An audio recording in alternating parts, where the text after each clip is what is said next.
Well, let's find out more now from France 24's Jasper Mortimer in Ankara. Jasper, have we heard the last of this? And what's going to happen to this football player?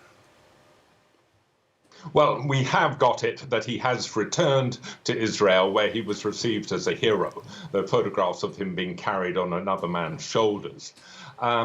This affair is proceeding according to a well-known formula. Turkey detains a foreigner, charges him or her, releases him or her pending trial, giving them the opportunity to leave the country. They take that opportunity, they do leave the country, and then the matter is as good as closed. This happened to a French woman about 10 or 12 years ago. It happened to a German journalist, Dennis Yücel, who was detained in 2018,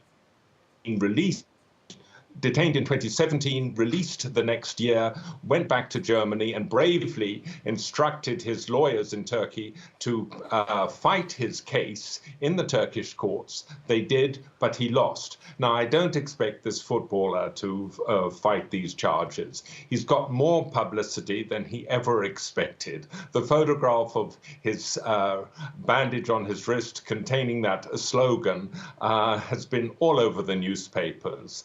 What I expect him to do is to fight for as good a term as possible in the severance of his contract. And there's been pretty strong reaction to this incident right across Turkey. And I'm just wondering, what should we read into that, do you think?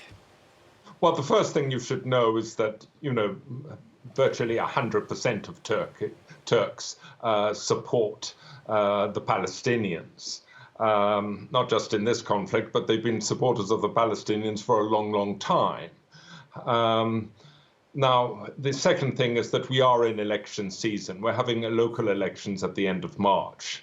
And the way this player has been treated will certainly appeal to the voters of President Recep Tayyip Erdogan's party. Stepping back from it, the 100th day of the Gaza conflict has been marked across Europe and North America with pro-Israeli and pro-Palestinian demonstrations taking place in the same city. And as long as the demonstrators were peaceful, the police tolerated them. Now, the uproar over this player's peaceful protest shows just how intolerant Turkey has become. One can argue that there's no place for political slogans on the sports field, and that it would have been legitimate if the Turkish football authorities had penalized him, perhaps banning him from playing for one match or something like that.